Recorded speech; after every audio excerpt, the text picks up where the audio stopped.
तो जौहर यूनिवर्सिटी परिसर का मुख्य मार्ग आम रास्ता घोषित हो गया है। जौहर यूनिवर्सिटी के गेट पर अब पीडब्ल्यूडी ने आम रास्ते का बोर्ड लगा दिया है और ये वो बोर्ड है जो आप देख सकते हैं अपने टेलीविजन स्क्रीन पर। भारत एक्सप्रेस एक्सक्लूसिव तस्वीरें अभी हम आपको दिखा रहे हैं। ये वो बड़ा सा गेट जौहर यूनिवर्सिटी के नाम का मोहम्मद अली जौहर यूनिवर्सिटी कैंपस यहाँ से शुरू होता है और एक भव्य गेट यहाँ पर बनाया गया था, लेकिन अब पीडब्ल्यूडी ने इस रास्ते पर ये आम रास्ता है ये बोर्ड लगा दिया, यानी कि यूनिवर्सिटी में दाखिल होने के अलावा जिन्हें कोई और काम भी है, आम लोग भी इस रास्ते का इस्तेमाल कर सकते हैं। सिर्फ यूनिवर्सिटी के लिए ये रास्ता नहीं है, सिर्फ यूनिवर्सिटी का रास्ता नहीं है, बल्कि एक पब्लिक प्रॉपर्टी है, ये आम रास्ता है। एक बड़ा झटका आजम खान को लगा था जब ये बोर्ड लगाया गया, पीडब्ल्यूडी द्वारा ये बोर्ड लगाया गया है। दरअसल लगातार जौहर यूनिवर्सिटी इस बीच सुर्खियों में बनी हुई है। इसके निर्माण में कई अनियमितताएं देखने को मिली हैं और जिसके बाद अब ये भी आशंका है कि यहाँ पर बुलडोजर कार्रवाई भी हो सकती है, क्योंकि आरडीए ने 28 जून को 15 दिन का समय दिया था और एक नोटिस यहाँ पहुँचाया था। 38 ब्लॉक बिना नक्शा पास कराए यहाँ बनाए गए हैं और इसी के चलते नोटिस भेजा गया था। मेरे सहयोगी रवि कुमार इस खबर पर ज्यादा जानकारी दे रहे हैं, सीधा हमारे साथ जुड़ गए, उनसे बातचीत करते हैं। रवि कुमार, क्या जानकारी मिल रही है? 38 ब्लॉक बिना नक्शे के बनाए गए हैं, बुलडोजर कार्रवाई की भी संभावना है, कब तक ये कार्रवाई हो सकती है और क्या संभावना?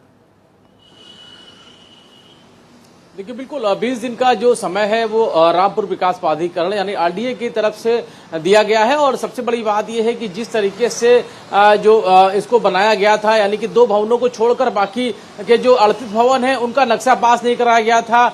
जो आरडीए के वीसी हैं और जो कि मौजूदा समय में जिलाधिकारी भी है, उन्होंने इसको लेकर पूरी जानकारी ली है। उसके बाद फिर उन्होंने ये पाया है कि 2 भवनों का नक्शा पास कराया गया, यानी कि उनको इस नक्शे यानी नियमों की भी जानकारी थी। बाकी के जो नक्शे भवनों के पास क्यों नहीं कराए गए, ये सवाल पूछा गया, लेकिन जिस तरीके से जो प्रबंधन था उनकी तरफ से जानकारी दी गई है कि जो उस वक्त वो जो रामपुर विकास प्राधिकरण है उस पर विकास योजना में वो शामिल नहीं था, जिसकी वजह से उन्होंने इसे जरूरी नहीं समझा और शायद यही वजह थी जिसकी वजह से आज जो समाजवादी पार्टी के वरिष्ठ नेता आजम खान का जो ड्रीम प्रोजेक्ट है जौहर यूनिवर्सिटी, वो अब विवादों में है। और सबसे बड़ी बात यह है कि उस 38 भवनों को लेकर कार्रवाई की बात कही, यानी उसका ध्वस्तीकरण है वो किया जा सकता है और 20 दिनों का समय दिया गया है। अगर वो खुद ही उस अवैध निर्माण को हटा ले, नहीं तो रामपुर विकास प्राधिकरण है उस पर कार्रवाई करेगा और उस कार्रवाई के दौरान जो भी खर्च होगा वो भी वहां से वसूला जाएगा। तो निश्चित तौर पर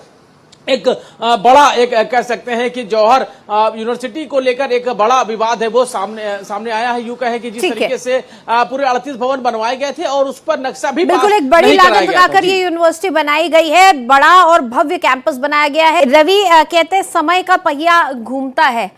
एक वक्त था जब आजम खान की तूती बोला करती थी, सिर्फ रामपुर ही नहीं पूरे उत्तर प्रदेश में, लखनऊ तक उनकी तूती बोला करती थी और आज ये वक्त आ गया है कि आजम खान सलाखों के पीछे हैं और बाहर उनकी जो जोड़ी हुई संपत्ति है उस पर लगातार अब शिकंजा कसा जा रहा है कानून का।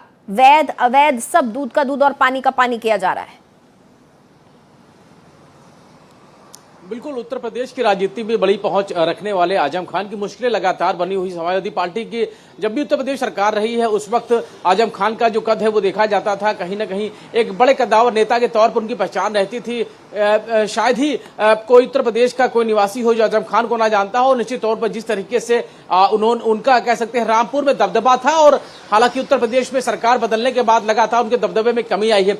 जिस तरीके से लगातार वो मुश्किलों में है और एक मुश्किल और बड़ी है वो जो रामपुर की जो जौहर यूनिवर्सिटी है जो कि आजम खान की ड्रीम प्रोजेक्ट में भी गिनी जाती थी, उस पर अब जो संकट के बादल है वो गहराते हुए नजर आ रहे हैं। जिस तरीके से पीडब्ल्यूडी ने बोर्ड लगाया है, उसे आम रास्ता घोषित किया है, जिस तरह रामपुर विकास प्राधिकरण ने उसकी सुनवाई की है, जिस तरीके से पूरी जौहर यूनिवर्सिटी के 38 भवनों को बिना नक्शा पास कराए उसको अवैध घोषित किया गया है, उस पर कार्रवाई की तैयारी। तो निश्चित तौर पर कहीं ना कहीं बड़ी मुश्किलें जरूर आ रही। हालांकि इस दौरान जो वहां पर जो करीब 2500 के करीब जो छात्र हैं या कर्मचारी हैं, जो अध्यापक हैं, उनके लिए परेशानी जरूर आने वाली है कि उनके भविष्य पर जरूर कहीं संकट के बादल गहराने वाले हैं। लेकिन जिस तरीके से जो सुनवाई की गई है उसको ये साफ कर दिया गया है कि अगर 2 भवनों का नक्शा पास कराया गया, यानी कि नियमों की जानकारी थी, तो ऐसे में उन 38 भवनों का नक्शा क्यों नहीं पास कराया गया है। ये कहीं ना कहीं एक मुश्किलों की वजह बन रहा है इस जौहर यूनिवर्सिटी के लिए, और सबसे बड़ी मुश्किल है आजम खान के लिए, क्योंकि उनका जो ड्रीम प्रोजेक्ट है उस पर बुलडोजर एक्शन होगा, तो कहीं ना कहीं आजम खान के लिए एक कह सकते हैं कि एक मुश्किलों का दौर है, और एक और कह सकते हैं कि संकट जो जौहर यूनिवर्सिटी की तरफ चल रहा है, वही आजम खान का ड्रीम प्रोजेक्ट है, उसके नाम से कहीं ना कहीं कह सकते हैं कि आजम खान के लिए एक बार मुश्किलें हैं वो और बढ़ने जा रही हैं। जी चलिए, शुक्रिया रवि इस पूरी जानकारी के लिए आपका।